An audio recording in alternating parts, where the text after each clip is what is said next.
Hi, y'all. This is Kristen Chenoweth. Hi, I'm Gloria Stefan. This is Sarah Bareilles. Hi, I'm Patti LuPone. This is Lin-Manuel Miranda. You're listening to the Broadway Podcast Network.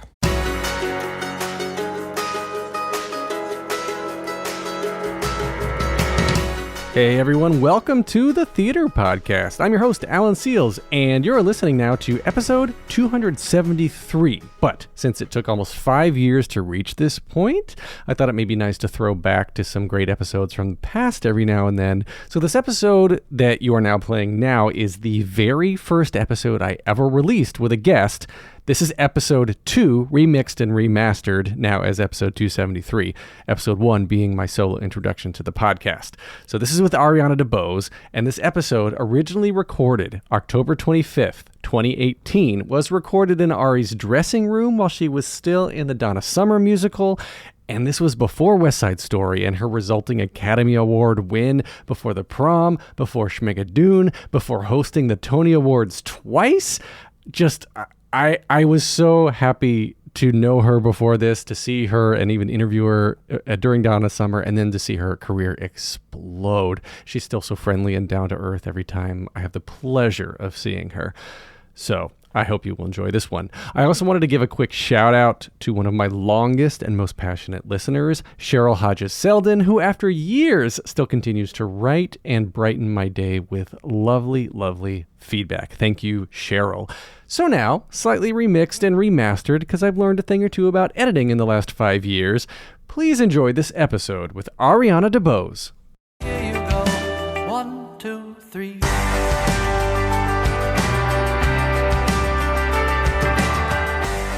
Welcome to the Theater Podcast, intimate personal conversations with theater's biggest talents. I am your host, Alan Seals, and that is New York background noise. I'm currently sitting in the dressing room with the smart, funny, amazing triple threat. Got her start on So You Think You Can Dance Season 6. You may know her from Broadway shows such as Bring It On, Hamilton, A Bronx Tale, currently starring as Disco Donna in Summer, the Donna Summer Musical. Ariana DeBose. That's my name. How are you doing? I'm good. We're sitting here. This is like a living room inside your dressing room. It is. I call it my sitting room. And it's where I receive my guests after the show. It's nice. I always wanted one of these. You know what I mean? When you first get a Broadway show and whoever's starring in said show, you go into that dressing room. It's very chic. And you realize, oh, wow, when you're a star, you have a place to sit down, like a couch with nice things around it. Yes. So this is very fun. This is beautiful. Do you decorate it? Or I did not. Does it come decorated like this? No. Good Sir Mike Harrison, the interior designer, designed this for me. He if you check him out on his Instagram, he basically does this as a passion project. You're serious? I'm serious. There's somebody who does this. Broadway star dressing rooms. He'll also, design your home as well. But pretty much any star on Broadway in the last, 3 years or so, he's done their dressing room. It's pretty great. He's got a good thing going. I had no idea. That's incredible. Yeah. This orchid needs some attention over here, though. Oh, it's dead. It's fine. So let's get into the reason people are listening.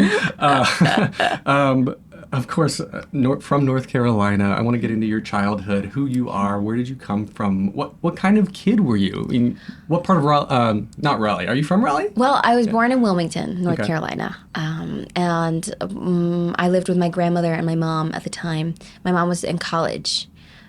Or finishing up her degree when I came along. So my grandmother was very involved in raising me in my formative years. And then my mom graduated and got her first job teaching. She's a public school teacher in New Bern, North Carolina. New Bern. Yeah, they need some love right about now. A lot of hurricane devastation going on down there. But I went to elementary school in New Bern, and then my mom then got a better job in Raleigh, and that's when I moved to Raleigh. Right. So...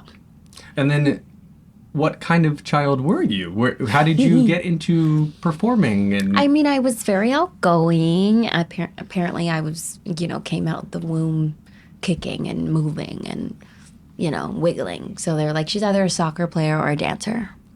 And I think it was my grandmother's idea to put me in dance. So I started with ballet, tap, jazz. I was very curious and clearly very competitive, kind of from the jump. I liked being good at things. I do remember that very strategically. But I loved being social. I liked spending time with people I didn't know. I loved going to playgrounds. I was that kid. And like playing with sticks or, swinging on the jungle gym or whatnot. I was very athletic. Along with being outgoing and very cute. I was the Ivory Baby, actually. Yeah. Like Ivory Soap. Mm-hmm. They used to like the actual... actual Ivory Baby. Wow. I think, if I'm correct, I think I was the last Ivory Baby that they ever crowned, quote unquote. Which was kind of cool. That was back in, 93 and 92 or 93, and I was a biracial baby that was the poster child for this soap company. And that was before brown was in, you know what I'm saying? So that was kind of cool. But I was a outgoing, sunny disposition type of child. And then I noticed at one point you said you're an award-winning competitive dancer by 13? Yeah, I was. I trained at a competitive dance studio, CCN Company Dance Complex, and I was really lucky and fortunate that they brought in guest choreographers each season to work with us. It wasn't just like a summer intensive. Like, we had the benefit of working with them all year round whenever they were available. So a lot of those names that you see on So You Think You Can Dance, or within the first 7 seasons or so, those names I had already worked with because they were in my hometown. No kidding. Yeah, it was awesome. It was awesome training. So, and I took ballet 3 times a week, from age 11. Till I graduated high school. So I had very sound technique, but I was trained to be versatile in a lot of different genres. I could do hip hop, I could do lyrical hip hop, I could just give you straight jazz, I could turn around and give you contemporary, or distinguish between contemporary and lyrical. Like, what is the difference? Does anyone know? Or theater dance. So that was how that went. I ran the circuits: Dark West International Dance Competition, Star Power, West Coast Dance Explosion, New York City Dance Alliance. I ran the gamut in that way. Then where did the singing come in? That's funny. I participated in high school theater. That's when I discovered I could hold a tune. They cast me in Fame. No kidding. Yeah, that was my first musical. I was Carmen, and I was flat as a pancake for most of it. But I really liked it because it was hard. It didn't come easy to me. As I said, I'm competitive, but I like a challenge. I don't like it to be too easy. So I stuck with it, and then the next thing I did was that summer I was cast as Aida in Aida, and it was an all-county production of the show. So I wasn't just working with kids from my school. I was working with kids from all over my county, which was awesome because we had several different public schools, but we had an arts magnet school. So we were all thrown in together. And there was no distinguishment of like, well, you're better because you go to the art school, and I'm less because I'm just in regular school. So that was awesome to play a lead role, and I was going into my sophomore year at the time, and I didn't know what I was doing. So it was me, Heather Headley, and what's his name? Oh no, this is bad. Who played Radames originally? Oh, come on. See, you're bad theater people too. You don't know either. Anyways, but really, it was me, Heather Headley, and the cast recording, and I was trying to learn how to sing. Quick. So thank you. Someone Google it. Someone Google it. Get back to me. We'll have to do like a fact check at the end of this. Oh my God. Please do a fact check. Make sure my facts about myself are right. Good luck with that. And then, so after high school, what was that? I auditioned for So You Think You Can Dance while I was still in high school. I was getting ready to take my finals of senior year. And I asked my mom if me and my friend could go down to Georgia so I could audition. And she was like, that's a terrible idea. You have finals next week. What happens when you get the show? I was like, well, I don't know. We don't know if I'm going to get it. I just want to try. So I went, and I ended up making it to the Vegas week round. And by that fall, I had accepted a spot at Western Carolina University in their BFA musical theater program, and I chose to take a semester off and compete in the show. So I did that and went back to school in the spring semester, which was very short-lived. Because at that point, I was like, well, that was a basically professional experience. In my mind, it was. I ended up getting paid by the end of it to do it. So I was like, well, I can work. See? Fox told me I could work. I could work. So I stayed in school for 3 months, and I wasn't happy. I'd gone through a bit of depression. I was terribly skinny. Oh, God. And I was like, you know what? This is for the birds. I'm not doing well. I know I can dance. I believe in myself. Go try. And the day I got here, I booked a job. Which one? I got a job dancing on One Life to Live in their like Star-Crossed Lovers series. Oh, that's cute. Glee was at its height, and everybody wanted a Glee version of something. Mm-hmm. So I was a dancing high schooler. It was great. But did you take your high school finals? I did. Good. And I passed them. Good. I had like a 4.2 GPA. I was smart. I'm still smart. It's like yeah. You're still a smart cookie. It's funny. I think there's a big, just quickly, I think there's a stigma on folks who don't go to college for what it is that they do. And I totally don't agree with that because I don't think college is for everybody. Mm-hmm. Granted, I do think that college and higher education is very important, and a lot of people need that, especially if you're coming into the arts. Like, don't come here if you don't have a very strong sense of self and a buttload of cash, because it's hard. And the rejection on top of feeling like you're struggling or whatnot, it will only get harder after that. Work to, what is it? If you work to live, you're not going to work to work. Yeah. Or whatever the saying is. It's something like that. And then Bring It On Broadway debut in 2012. Yeah, that was quick. So that was very quick. We're going to take a short break. Stay tuned for more of the episode.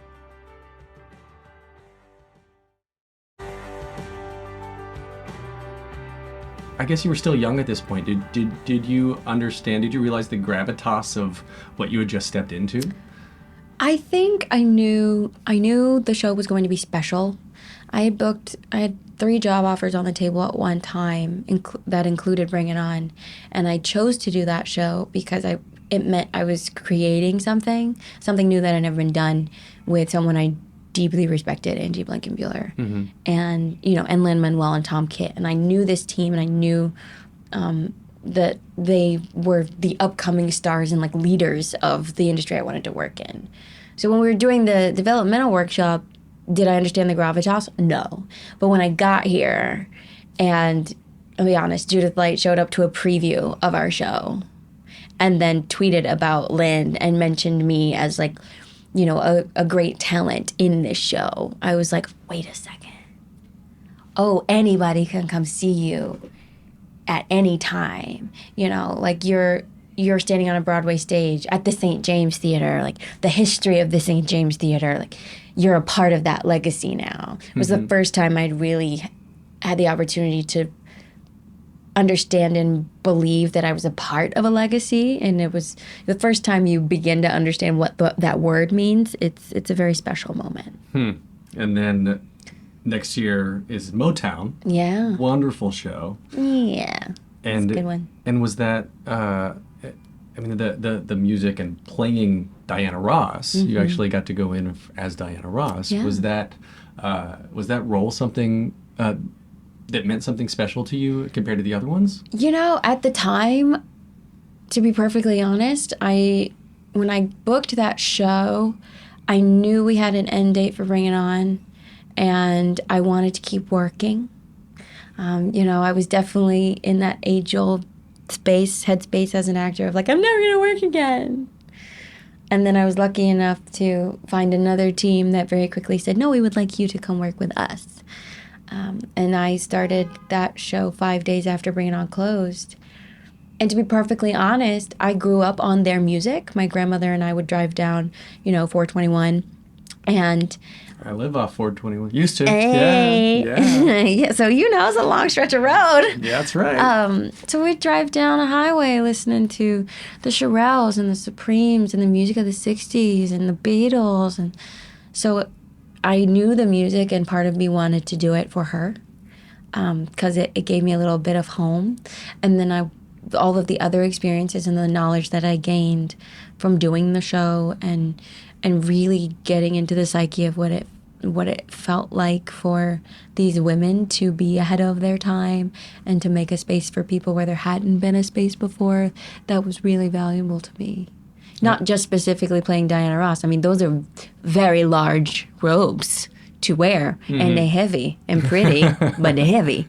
And I was 21. I was still 21 when I started that job. Wow. I was the youngest member of the company at the time, save the little boys. Right. But of the adult company. So I did feel some pressure, and I will say I was not always taken seriously in that building by my castmates. Really? Yes, I was beautifully underestimated, but I think that that's the best place to be.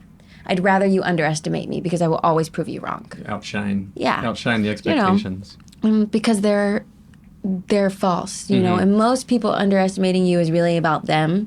But if you remember, it's like, I'm not there for you. I'm here for the job. I'm here for the work. I'm here for the story. I'm here to do my job and to grow. So I think that's where I really learned that's what I was made of, that I did have the ability to go, wow, I can work with these people, many of whom I love and adore and respect immensely, and we're not always going to see eye to eye, and they are not always going to like me, because my job is to keep that curtain up, and the show must go on, and I'm sorry if you don't happen to like it, that I'm the person who has to do it, but it is my job, and it's why I make my paycheck. So it's fascinating. But you know, be young, scrappy, and hungry. Namaste. Speaking of young, scrappy, and hungry, of course, Pippin, 2014. Yeah. I'm skipping over so many notes here because there's so much to talk about. This little thing called Hamilton. A couple people have heard of it. And you were the Bullet. Yeah. Which was amazing. And I was going to say for some reason, but I guess it was such a unique role. You got so much attention just for being a bullet. It was cool. I mean, I think the idea that an inanimate object can be personified by a woman of color. I think that was just another element of what made Hamilton great. You know, the storytelling was outside of the box. The way they used the text and the lyric, and you know, bringing rap to Broadway and making that genre even more relevant than it already was. I think the idea of the Bullet was kind of that little extra cherry on top. You know, you got women's empowerment with the Schuyler sisters, and that was just another like, yeah, and that girl too. Wait a second. You know, and I totally give credit to Andy for that idea, and you know, for giving me the opportunity to do that. But little known fact, I actually came up with that hashtag. Really? That was me. Yeah. Wow. Things you learn. The things you learn, and it was fun because it just helped.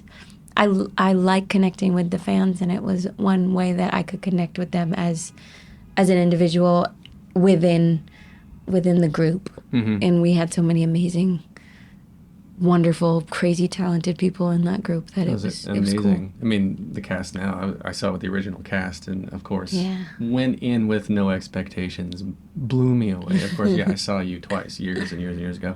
Well, not years and years. It's only been a few. But Time flies though when you're having fun. I mean, what was it like being part of that? That changed theater in a way that I guess we'll never recover from in a good way. In a good way. Yes. In a good way. Being on the inside of it was fascinating. And, you know, I recently ran into Leslie and Renee. We were on a meeting. And, you know, people ask that question all the time, no matter where we are. And it's hard to find an answer because when you're in it and it's happening to you, you're just doing your best to take it all in and value it for what it's worth. It was a whirlwind. It was a tornado. It was a hurricane. There was an eye. There were gusts of wind. There was like, you know, no, a house didn't fall on anybody's head by any stretch of the mind. But, you know, it was a lot. And it's something that I don't think we'll find any other words besides extraordinary for until like a decade down the line. Yeah. I think the show opened doors for each and every single one of us that might not have been opened. Had we not done the show, I certainly believe that it has provided me with a great opportunity to continue to grow, you know? Yeah, and it's certainly a very good talking point. Well, I've got so many more. It's wonderful. Then Bronx Tale. So Hamilton was 2015. Bronx Tale 2016 with my buddy Michael Berra. Yeah! I love that guy. He's a special one. And then, Cannolis. Oh, yeah. And now, of course, Summer. Yeah. One of the Donna Summers, and a Tony nomination for this role. It's crazy. Congratulations. Thank you. How has your life changed since that point? That's been recent. Yeah. I think I'm just now coming down off of the cloud and trying to, adult and normalize again, find your routine. And just get back to the bones of being an actor. That's all I really ever wanted. It's like, yes, I came into the industry as a dancer, but I just really wanted to be an actor, and I wanted to be taken seriously as an actor. So that nomination was important to me because I was nominated as Best Featured Actress, not Best Featured Dancer in a musical. The word actor was really important to me. I think there's a whole different set of challenges and blessings when you continue to move up in your industry. I love my show. I love this job. I do. Oh, man. I don't know if I'll ever really get another one that is tailored like this. I certainly hope to. I hope to continue to create and originate work. But this one really was tailored around me. And that's not too far away for me in my brain. But I also know that once you enter this echelon, you have to face the realities. Like when you're doing principal work, you might not work as often, especially when you're a woman of color. I think there are a lot of shows that are being produced now that provide bigger roles and wonderfully arced featured parts and leading roles for women of color in particular. They're still few and far between, however, and everybody wants a job. So I'm lucky to have my name included in what I consider to be a short list, because I wish there were more names on the list, to be perfectly honest, even though it means a little more competitive. Like, I'd love to see more names on that list. But I'm certainly glad to be there. And it just makes me have to up my game. It's like, this is actually not the time to coast. I don't get to just sit down and be like, I did it! Yay! That was about a month ago, the yay part. Yeah. Now I'm back into, okay, you got to keep training. Not only do you have to be excellent at the job that you currently have and the role that you were nominated for, but you have to go out there and continue to build new skills. We're going to take a short break. Stay tuned for more of the episode.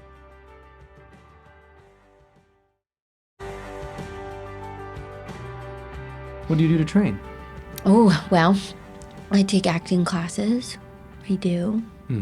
I'm typically like a roll through monthly. You know what I mean? If I can't, try to go twice a week or twice a month at least. Just to, stay on your feet. I like classes that they're like, hey, here's your side for the day. You have a 4-hour session. And at some point during the day after you've watched and taken, little things from everybody, you go, you perform your ditty, la la la la la. Or perhaps I just go and I observe said class. And I'm like, oh, I see what that person did. Maybe I'll try that. Maybe there's a space for it in my show. You just never know. And I'll take dance class from time to time. But most importantly, it's important that I continue to train my voice. I take voice lessons once a week. That's great. Yeah. I really like the kind of the theme of the stories that you've been coming back with here, especially starting with Diana Ross, is being a part of something that's kind of ahead of its time, and you're leaving legacy behind and changing as you go, I guess. So being Diana Ross, you're playing this person who embodied that, and then part of Hamilton, which is that, like, in every aspect of what the show is. And now, of course, with Donna Summer, this is a cast almost entirely of women. Yeah. It's huge. It's important. It's Like your dance partners are women. my dance, and they are fantastic partners. In fact, I think Jenny LaRoche might be the best dance partner I've ever had. There, I said it. Yeah, she twirls me around that stage like nobody else. It's awesome because it's, gender today, it's fluid. It doesn't matter. But I think this show and the statement it makes by, the display you see on stage with so many women who are embodying feminine and masculine energy, but still very much being women, that's important because those are the women of today. Those are the women you see walking down the street. Those are the women who are buying tickets. Those are the women running companies, or babysitting your children. Like those are the women of today. And, while there are moments where I become a little disappointed that that's not what I think is the largest selling point of our show, it's an important point of our show. And if you don't walk in expecting to see that, it is what you leave talking about. And that is important, especially 2019. Woo! Yes, which we are coming up on very soon. At the time of recording. The magic of podcast time travel here. Right? I love it. And speaking of like all the stuff that you do, I guess to further your craft and to stay involved, you constantly are doing cabarets. Yeah.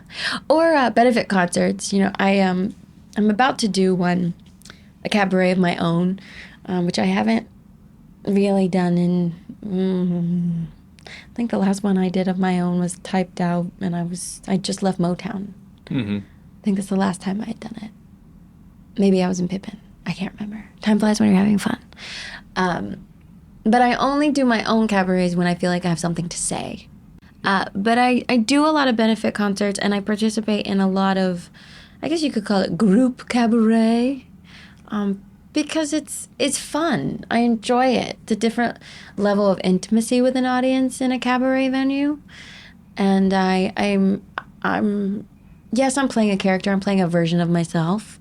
And it's probably, my cabaret work is probably the closest I let an audience get to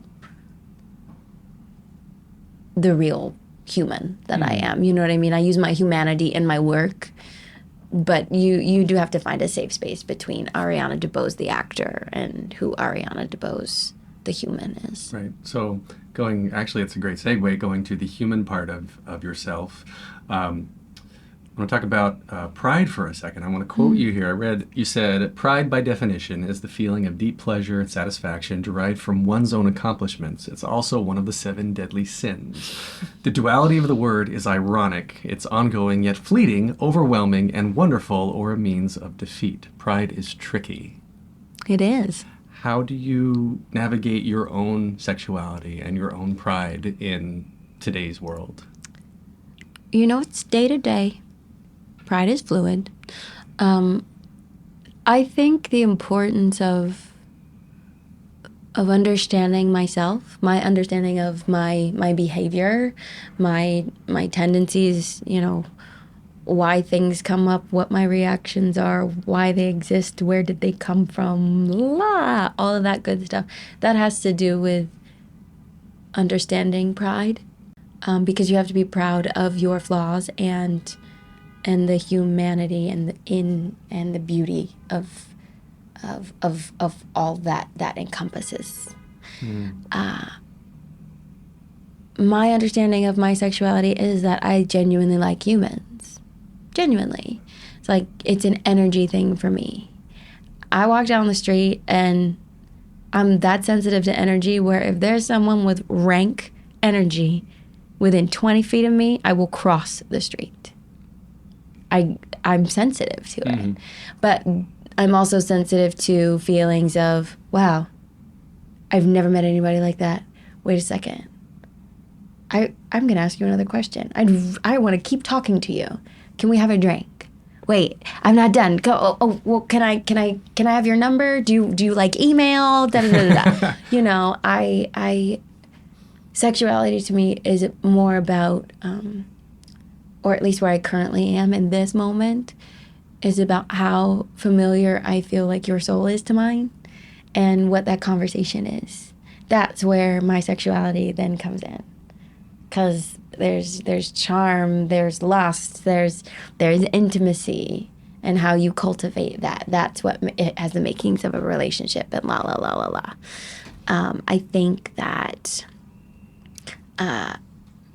that's the most important part of pride, is that you can be proud in how you relate to another person. Not proud that that person is a man, or that person is a woman, or a trans woman, or a non-binary identifying man, blah, blah, blah, blah, blah, nothing. Maybe they just want to be them. You don't have to be proud of those labels. You can just be proud of being human, you know? Yep. Claim what you want. It's absolutely your right. I claim humanity. I love that. So we're running short on time because you have to go get ready for your show soon. So we'll keep going. Yes, we've got three questions. Should be quick answers for you. Our standard closing questions. I'll try. Here. I am long-winded. Very simply, what motivates you? Is it bad that my first reaction was proving people wrong? There is no wrong answer. That's part of it. And then part of it is I just want to be of service. I really just want to try to help people, and this is the only way I know how. I'm not a rich person, but I give through my art. I give you compassion and empathy, sympathy. I give you everything I possibly can, humor, through my art. Yeah. What advice would you give to your younger self and younger people listening now starting out down a similar path? Go big or go home. Be ambitious, but be kind about it. Mm-hmm. Your goals are your own. They have nothing to do with anybody else. So try and remember that and have compassion for those who don't quite understand it. If you could only see one show for the rest of your life, you can see it as many times as you want, what show would you see? Oh, wow. That's really hard. There were two that came to my mind. They are sort of like person-specific. Great Comet. I would see that show over and over and over again anytime. It's a bummer it closed. Which was not my fault, by the way. We will not talk about this on that podcast, but for the record, I had nothing to do with that. And Chicago, because it's timeless. That musical is timeless. And I also just want to be Roxy Hart. Yeah. So, with anybody in it particularly? Opposite me or me in it? Oh, no, you're going to see it. So you're watching. Although I can't be in it.